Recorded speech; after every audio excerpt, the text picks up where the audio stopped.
sin. Work into toil, the ground resisting our efforts to cultivate it did. The world is good, but it is also fallen. Creation is subject to futility. The whole creation is now groaning in labor pains. Romans. As fallen creatures in a fallen world, we also mess up. That's true. We pollute, we can act irresponsibly, so on and so forth. That's all true, but it's misleading and it's missing the point. And here's why I cover that. Because I think most Christians can agree on those principles, but we often fail to logically work out our faith. It's like we have fit bodies and fat minds, like Oz said. And because of that, we adopt materialistic, godless assumptions about culture and about our environment. And that's not right.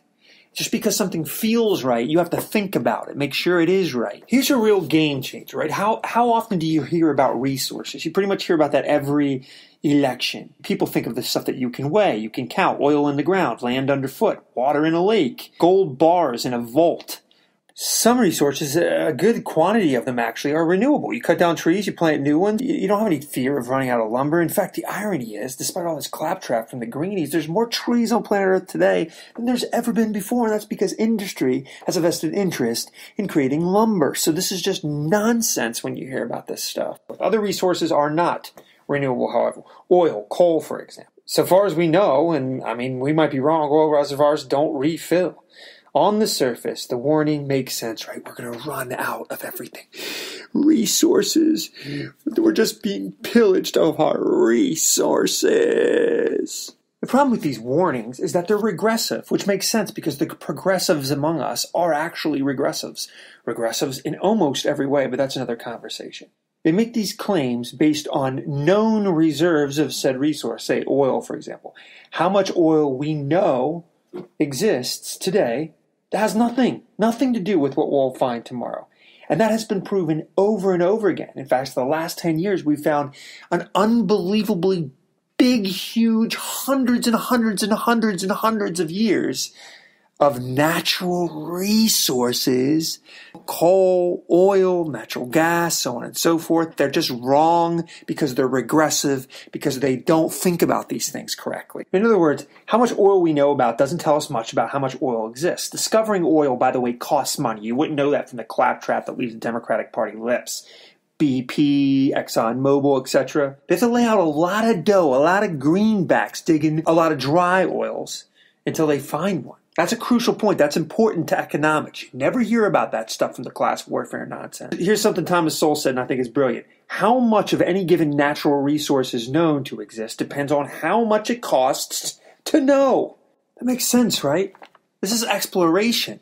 These are people risking their own capital to go and find it because there's a profit margin. People don't just do this out of the goodness of their heart. They go because they can make money. That's why capitalism and profit isn't bad. The left don't like it, but it's not bad. And you know why you know it's not bad? Because your house is filled, again, with things that exist because there's a profit margin. And by the way, as current supplies of anything dwindle, demand spikes. Price of barrel goes up. Prices get high enough, it encourages oil companies or any other commodity seeker to go after new reservoirs, to go after new product. When they find new oil or new product, in the case of oil, they have to tap it, they have to estimate its size, they have to transport it, they have to refine it, they have to deliver it. New supplies of oil in markets regulate the price, making exploration profitable, making your life better, making energy cheaper. There's so much win here. But the left have alternative motives, trying to expose those with simple economic clarity. Nanny state regulations are a nightmare to you, by the way, and a nightmare to the poor, which is why I'm a capitalist, which is why if you're a Christian, you should be too, and you should care about the poor. That's why you should support free markets, because big government socialism and nanny state self-interest, they pick the winners and losers. This is horrible. Oil is still the best and cheapest source of energy. That's why we use it. Ingenuity will change this. Ingenuity will make it better. Here's a story I love. In the 1980s, an economist, Julian Simon, made a famous bet with refuted, embarrassed, ridiculous biology and environmentalist doomsdayer Paul Eldredge. Eldredge,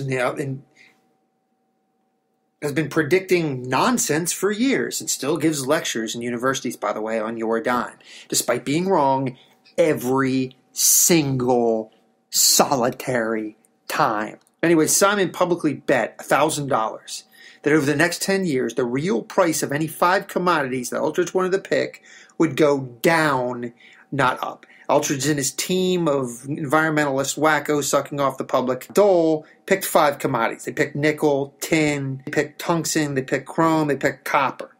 Aldrich lost the bet.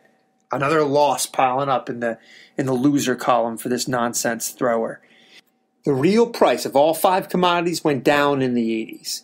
And here's the thing, Simon, an economist, knew something that Aldrich, a nonsense artist, did not know. He knew that we developed new ways of exploration, mining, refining. Future resources are often cheaper than acquiring current resources. In other words, future ways of acquiring oil are cheaper than present ways.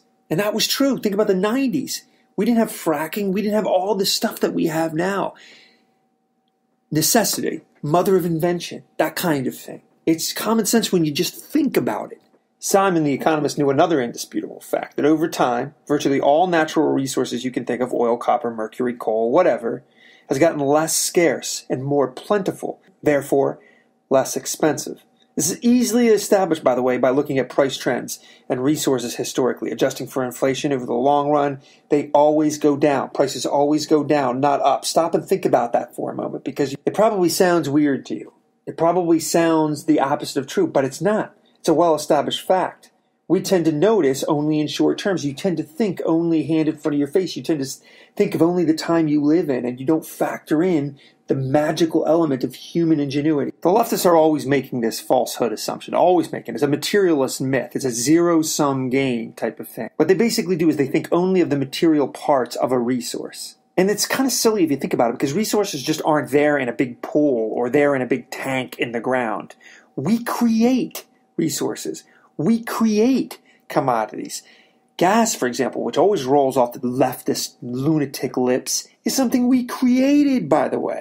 Again, thinking is the greatest leftist kryptonite. Just think about things. For centuries, oil was viewed mainly, it was like this irritant pollutant. It was a glob. When people did find this bubbling stuff up on the surface, they weren't pleased about it. In 1840, somebody figured out how to refine, keyword refine, oil into kerosene. That was human ingenuity. That was creation. That was taking the elements of the earth and creating it. Sounds like the biblical model, right? The one we read about from God's word. Someone else then figured out how to turn kerosene into a useful commodity in illuminating lamps. Whales were, by the way, pretty pleased, because before that we were using whale oil in lamps. Saving the environment, by the way, with oil. Suddenly, there was demand for petroleum, and in 1985, the first oil well was dug, 69 feet down in the ground. A guy named Edwin Drake, by the way, in western Pennsylvania, my own William Penn's Pennsylvania. I was raised in Pennsylvania. It rendered 15 barrels of that black stuff a day, now called black gold. It took off, that stuff took off with the invention of cars and the combustion engine. By the way, if leftists would have lived then, they would have been like, no combustion engine. No combustion engine. We need horse and buggy. Horse plop turds all over the road. That's the future, because we're progressive. Since then, we've learned how to explore, refine it, use it more effectively. It went from gurgling up and making a mess in some poor farmer's cornfield to changing the world. And what was the factor, I ask you? The ingenuity of man. That the big government always gets in the way of. That's the key point. That's what you need to drive home, and that's what you need to tell your friends. Most resources are only resources because human beings are involved in some way. The matter in a material resource matters a whole lot less than the human being creatively transforming it. It's the creative human being that's the real moneymaker. The elements in that thing are just sitting there until somebody does something with it. And that's working fine until some leftist comes along and tries to tax it or halt it or regressively stop it. Oh, they want the benefits, of course. But everybody else needs to. Al Gore wants to stop it because he wants carbon credits. Those are the feelings. And we're talking about oil because that's the obsession with the left, but it's not just oil. Wood is transferred into fuel, into lumber, straw, into baskets, clay into pots, bricks into buildings, fur into coats, fields into farms, iron into walls and spears, cotton into clothing, copper into phone lines, sand into computer chips, and fiber optic cables, light into lasers. It's unbelievable when you think about it. It's ingenuity. It's free markets. It's capitalism. It's shared goods. It's shared commodities. It's serving your fellow man with your God-given abilities. And I'm so sick and tired of the regressive left stopping it.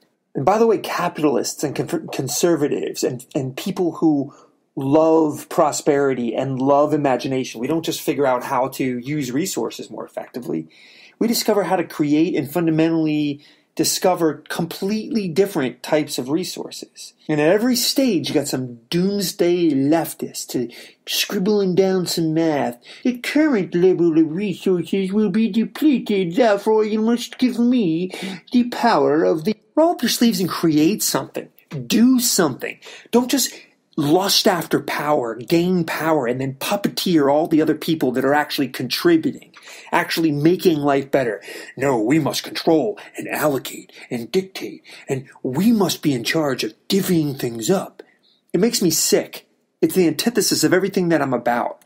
And they've always been like this. Back in the 1600s, England was, there's lumber shortages. It got so severe in the 1700s that people feared the complete loss of wood. And what happened? Wood became too costly to fuel homes and fuel businesses and encouraged innovation. And they found another resource, coal. Forced her back up and running. See, it wasn't complaining or doomsdaying. It was ingenuity, problem solving. This is hardly inevitable. It takes effort. It takes ingenuity. It takes willpower. It takes the role of prices. It takes scarcity, creative conspiring. And here's the thing that drives me nuts. Everybody talks about alternative energies. I love alternative energies. And we would have likely been here right now. We would have likely found the alternative. But the big, fat, bloated, bureaucratic, fail government keeps getting in the way, keeps wasting money on Solyndra and the like, instead of letting markets and ingenuity solve our problems. Solve our problems. Government doesn't solve our problems. People solve our problems. Big government makes small, tiny, non-creative, non-productive people. And you need to know that.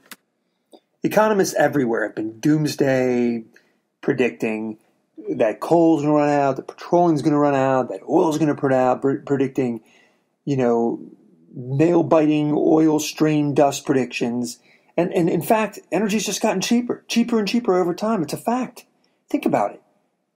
And by the way, it's become less scarce and far less costly. You can go into a building, a coffee shop, an airport, and you get free electricity for your laptops, for your phone, random outlets all over the country. This would be unthinkable in times of, say, Edison. Think about that. They've been predicting this stuff, and they're always wrong. And we just keep swallowing it up and granting these clowns power.